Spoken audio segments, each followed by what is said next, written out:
Hello everyone, आज है 20 अप्रैल और आज इस वीडियो में हम बात करेंगे इंडिया बुल्स हाउसिंग फाइनेंस के बारे में। 160 रुपए पर शेयर पहुंच गया है। तेजी और गिरावट दोनों का कॉम्बो यहां पर देखने को मिल रहा है। प्रमोटर की एग्जिट के बाद शेयर ने कुछ खास अच्छा परफॉर्म नहीं किया है। प्रमोटर ने बहुत बड़ी हिस्सेदारी अपनी बेची थी, उसके बाद हमें एक बहुत बड़ी गिरावट भी इंडिया बुल्स में देखने को मिली। धीरे धीरे बाद में शेयर संभलता हुआ भी नजर आया जब इन्होंने अनाउंसमेंट करी 50,000 करोड़ के फंड रेज की। वीडियो में डिस्कस करेंगे कि 160 रुपए का इंडिया बुल्स हाउसिंग फाइनेंस के वाकई में खरीदारी के लिए अट्रैक्टिव है कि नहीं। तो वीडियो को शुरू करूं उससे पहले अगर आपने अभी तक चैनल को सब्सक्राइब नहीं किया है तो प्लीज अभी इसे सब्सक्राइब कर लीजिए, क्योंकि आगे भी बहुत सारे वीडियोस हैं जो आपको काफी ज्यादा हेल्प करेंगे। तो इंडिया बुल्स हाउसिंग फाइनेंस 160 रुपए का ये शेयर है और पिछले एक महीने में ये 1 से 1.5% का ग्रोथ दिखा चुका है। लेकिन इंटरेस्टिंग है, देखो 155 पे था, एक झटके में भाग गया, 180 तक पहुंचने वाला था ये, लेकिन उसके बाद ये लगातार टूट रहा है। लगातार आज तेजी जरूर आई है, लेकिन इस तेजी पर कितना भरोसा कर सकते हैं ये बात की बात है। एक साल में देखो तो ये लगातार टूट ही रहा है और बड़ी गिरावट हमें तब देखने को मिली थी जब प्रमोटर के द्वारा एक बहुत बड़ी हिस्सेदारी बेची गई थी। देखो हुआ क्या था कि जब प्रमोटर अपनी हिस्सेदारी को बेच रहे थे ना, तो शेयर भैया भाग रहा था। ये एक्चुअली में हर न्यूज चैनल पे ये खबरें चल रही थी कि अब इंडिया बुल्स हाउसिंग फाइनेंस की अच्छी शुरुआत होगी। प्रमोटर गए हैं, मतलब 3.0 होने वाला है। लेकिन कई सारे वीडियोस मैंने उस वक्त बनाए थे, मैंने कहा था भैया मत खरीदना। प्रमोटर अपनी आधी से भी ज्यादा होल्डिंग बेच रहे हैं और उसमें भी ये था कि नाम दिया जा रहा था कि ब्लैक रॉक जैसा बड़ा ग्रुप खरीद रहा है, जो खरीदी भी थी उन्होंने डेफिनेटली। लेकिन जितनी प्रमोटर ने होल्डिंग बेची थी उतनी सारी होल्डिंग खरीदी नहीं गई थी बड़े फंड हाउसेस के थ्रू। तो ये भी समझना होगा, खरीदारी आपने और हमने ही करी थी। टीवी चैनल्स ने हमसे बड़ी खरीदारी करवाई थी उस वक्त और उसके बाद ये लगातार टूटा ही था। क्योंकि जाहिर सी बात है भैया, प्रमोटर जब इतनी बड़ी होल्डिंग बेच रहे हैं और बड़े फंड हाउसेस जो खरीद भी रहे, ठीक है, ब्लैक रॉक बहुत बड़ा नाम है, ठीक है, लेकिन ऐसा नहीं था कि प्रमोटर ने जितनी होल्डिंग बेची उतनी ब्लैक रॉक और बाकी फंड हाउस ने खरीदी, ऐसा नहीं था। प्रमोटर ने 12% की होल्डिंग जो बेची थी उसमें से 4-4.5% की ही होल्डिंग बड़े फंड हाउस के द्वारा खरीदी गई थी। बाकी जो होल्डिंग थी वो आपने और हम ही ने खरीदी थी वहां पर, ठीक है, रिटेल इन्वेस्टर्स ने खरीदी थी उस वक्त। तो शेयर टूटना लाजमी था। 135 तक गया था, ये 135 तक तेजी बनी, 180 तक गया, वापस ये टूट रहा है।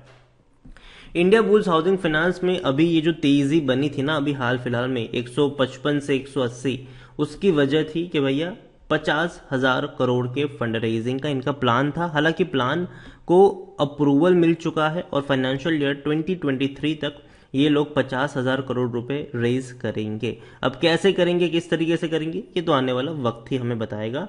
तो देखते हैं क्या होगा उन सारी चीजों का। इंडिया बुल्स हाउसिंग फाइनेंस अगर हम देखें तो भैया ये एक वक्त का बादशाह हुआ करता था, किंग था ये एनबीएफसी का। यहां पर अगर आप बात करो 1400 का शेयर था ये, 1400 रुपए का। एक के बाद एक बड़े एलिगेशंस इनके ऊपर लगते गए कॉर्पोरेट गवर्नेंस के और टूट टूट कर शेयर बिखर गया, 90 रुपए तक चला गया था। बाउंस बैक भी आया था, अच्छा बाउंस बैक था, लेकिन वापस टूट गया ये, वापस टूट रहा है ये। India bulls housing finance mid cap share है, 7,500 करोड़ के आसपास का इसका मार्केट कैप है। वॉल्यूम 47 लाख के आसपास हमें देखने को मिल रहा है। जैसे कि मैंने कहा, प्रमोटर ने बड़ी होल्डिंग बेची थी, 21.69% की होल्डिंग 9.72% पर आ चुकी थी। तो जाहिर सी बात है भैया बहुत बड़ी बिकवाली करी। और जैसे कि मैंने कहा कि बड़े फंड हाउसेस ने खरीदारी करी, लेकिन आप देखो एफआईएल्स ने सिर्फ 1.27% खरीदा, म्यूचुअल फंड ने 1.85% खरीदा। नॉन इंस्टीट्यूशन इन्वेस्टर्स ने ही ज्यादा माल लगाया था यहां पर आप देखो तो प्रमोटर का एक भी शेयर गिरवी नहीं है। एलआईसी के पास भी 9.86% की बहुत बड़ी होल्डिंग जरूर देखने को मिल रही है। इंडिया बुल्स हाउसिंग फाइनेंस को लेकर अगर हम देखें तो इंडिया बुल्स हाउसिंग फाइनेंस में according to Moneycontrol user 18% लोग कह रहे हैं बेच दो, 76% लोग खरीदने की बात करें, 6% लोग होल्ड करने की भी नसीहत आपको यहां पर दे रहे हैं। कंपनी के जो रेवेन्यू है वो लगातार टूट रहे हैं। 17,000 करोड़ के रेवेन्यू अब 10,000 करोड़ से भी कम है और इवन अभी भी इनके रेवेन्यू फाइनेंशियल ईयर 2022 में 9,000 करोड़ के आसपास ही हो सकते हैं। तो ये भी अच्छा संकेत नहीं है। जहां तक बात करें प्रॉफिट्स की तो उसमें भी डिक्लाइन है। 4,000 करोड़ के प्रॉफिट 1,200 करोड़ पर है और फाइनेंशियल ईयर 2022 में जो एस्टिमेट है वो 1100 करोड़ का है, मतलब कम ही है। तो लगातार प्रॉफिट कम हो रहे हैं, लगातार रेवेन्यू भी कम हो रहे हैं इंडिया बुल्स हाउसिंग फाइनेंस। लेकिन देखो इतनी बड़ी गिरावट आई है कि हाँ सस्ता तो हो चुका है, ठीक है। 6.08 का पी है, जबकि सेक्टर पी 25-26 का है, और यही वजह है ये खरीदारी करने का सही मौका, क्योंकि शेयर ओवरबॉट जोन में नहीं है, और इसीलिए 50% एनालिस्ट कहते हैं खरीदारी करो। कोई भी रेड फ्लैग नहीं है, डिविडेंड भी पे कर रहा है, लॉन्ग टर्म में पैसा भी बना कर दिया है, लॉन्ग मतलब वेरी लॉन्ग टर्म, ठीक है।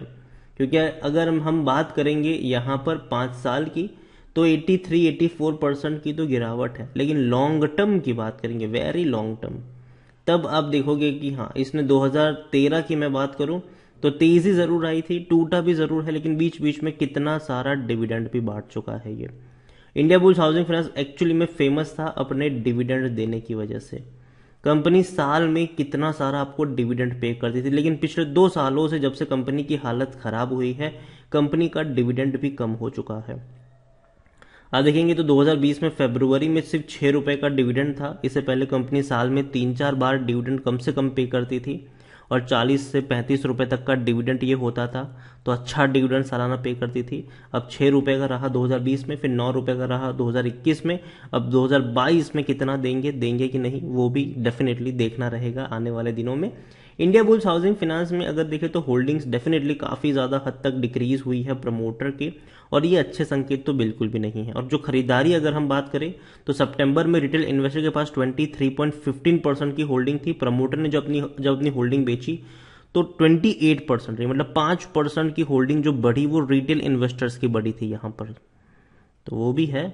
देखो इंडिया बुल्स हाउसिंग फाइनेंस मुझे पसंद क्यों नहीं आ रहा है 160 रुपए पर, उसकी वजह यह है कि शेयर हाईली वॉलेटाइल है और काफ़ी ज़्यादा दिक्कतें अभी यहाँ पर चल रही है। डेफिनेटली एक अच्छी खबर है फंड रेजिंग की, कब होगी किस तरीके से होगी ये आने वाला वक्त बताएगा, लेकिन इस स्पेस में ना अच्छी अच्छी कंपनियां अब सस्ते कीमत पर मिल रही है, जिस पे कोई कंट्रोवर्सी भी नहीं है और जिसमें पोटेंशियल भी है कमाने का।